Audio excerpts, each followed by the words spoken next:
Hello, Woodman Park School. Today I'm reading Ada's Violin. It's the story of the Recycled Orchestra of Paraguay. It's by Susan Hood and it's illustrated by Sally Warren Comport. It was published in 2016 by Simon & Schuster.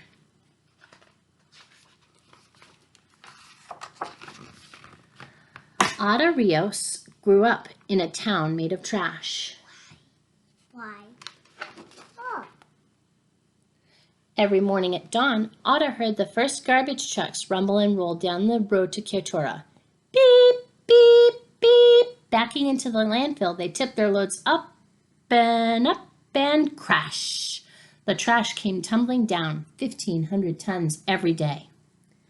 Ada and her friends watched as the gancheros, the recyclers, scrambled, tearing into plastic bags with long-handled hooks, pushing aside moldy produce and grabbing anything they could recycle or sell. The going rates, 5 cents a pound for a pound of cardboard, 10 cents for a pound of plastic. It'd take a lot of plastic to make a pound. This noisy, stinking, sweltering slum was not the most nurturing neighborhood. Ada watched, eyes wide, but she didn't say much. And yet she liked to imagine each garbage truck was a box of surprises. One never knew what might be inside. Her father had found appliances, toys, perfumes, and antique watches. One woman even discovered a small box full of gold jewelry. Little did Ada know there was a bigger surprise for her, waiting for her in the landfill. Every day when Ada's parents went to work, Grandfather Marion cared for Ada and her little sister Noelia. Grandma loved to sing rock and roll songs from the 1960s. The girls grew up to the tunes of the Beatles, Simon and Garfunkel, and Creedence Clearwater Revival. Ada loved to sing too, but only when no one was listening. Ada's dad brightened the night with stories and songs of great musicians. He turned up the radio and pointed out the sounds that each instrument made. Ada heard one above all the others. Zing went the strings of the violin. When the girls started school, Grandma returned to work as a recycler, collecting bottles and cans in the city. Classes let out at noon. Young Ada was in charge of Noelia until her parents were done with work. At first, the girls stayed close to home, playing with Grandma Marion's doggies and making sandcakes in the dirt. Soon they joined their cousins, playing hide-and-seek or a game of handball in the streets. Well. In time, they ventured farther afield, walking down to the bodega to get candy. But Ada noticed the older kids hanging out in the alleys, grumbling about life in the landfill looming ahead. What would happen to them, to her, to her little sister? She watched as older kids turned into gangs and got into fights. One day, when Ada was 11 years old, her grandmother saw a sign posted on the wall of a chapel. Violin, guitar, cello taught Saturdays at 8 a.m., Fabio Chavez. How Grandma longed to learn music. Too late for her maybe, but not for her granddaughters. She signed them up without asking them or their parents. Ada's heart sang out. Thanks to her abuela, she could leave her worries behind and learn to play. At the first class, the teacher Fabio Chavez had 3 guitars and 2 violins to share. Ada chose a violin right away, but 10 children had signed up. Frustrated, Ada and her friends found out there were not enough instruments to go around. And there was a bigger problem. Everyone quickly realized that the children would need to practice at home, but it wasn't safe to be seen with an expensive instrument in Quechua where a violin is worth more than a house. Watching the children play among broken glass and rusty metal, Senor Chavez knew he had to do something. He remembered a band called Les Luthiers that had made its own instruments. That was it. He asked Nicolas Cola Gomez, a ganchero and carpenter, for help. Senor Gomez found a discarded drum with a big hole in it. What could he use to fix it? He picked through the trash and discovered an old X-ray film. Would that work? It did! Senor Gomez kept experimenting, and others like Tito Romero helped. Inventing instruments wasn't easy, but they fiddled around, discovering which materials hit just the right notes.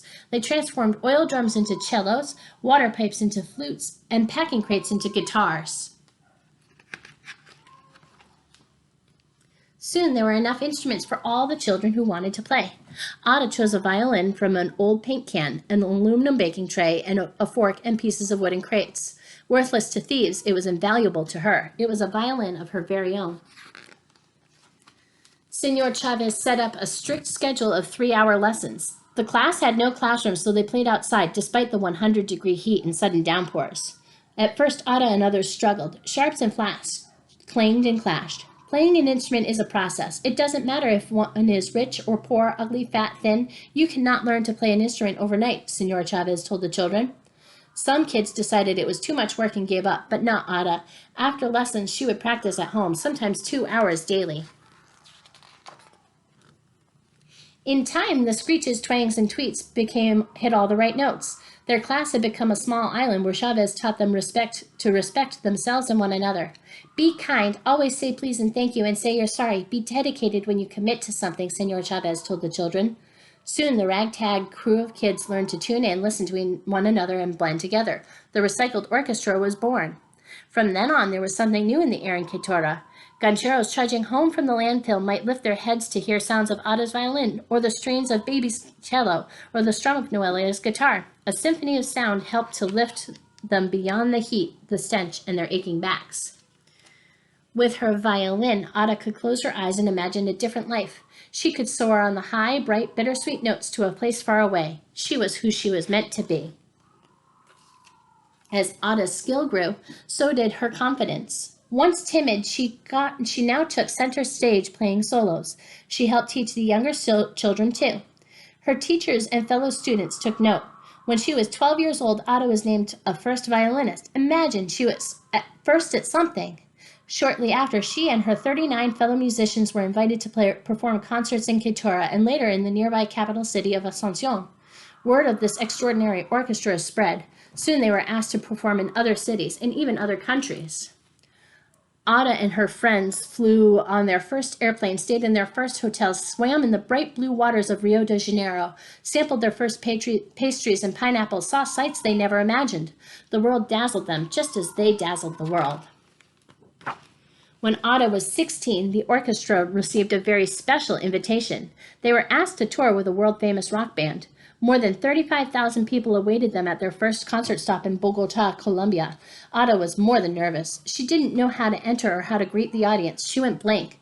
She saw a giant stage with glaring lights and heard people screaming. But she didn't have to worry. As the recycled orchestra took the stage, the people who had paid to see the rock band cheered for them.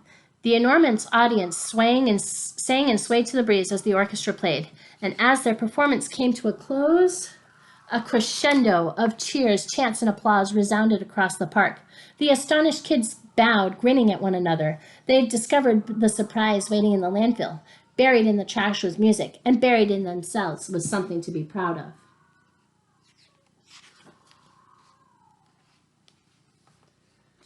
So, here in the back of the book is a picture of the actual orchestra with the kids in it. Why did they fix the drum? Well, my son is here. They fixed the drums so they could play it. And they've performed in concerts all over the world, this landfill orchestra. Argentina, Brazil, Canada, Colombia, England, Germany, Japan, Mexico, Norway, Palestine, Spain, the United States, and more. They toured with Metallica and played for world dignitaries, including Pope Francis. The money that their concerts make goes back to their hometown to help families rebuild their homes. So, there you go, Ada's violin. I hope you enjoy the videos that I post with this, and I hope you stay safe and stay healthy. Bye, friends.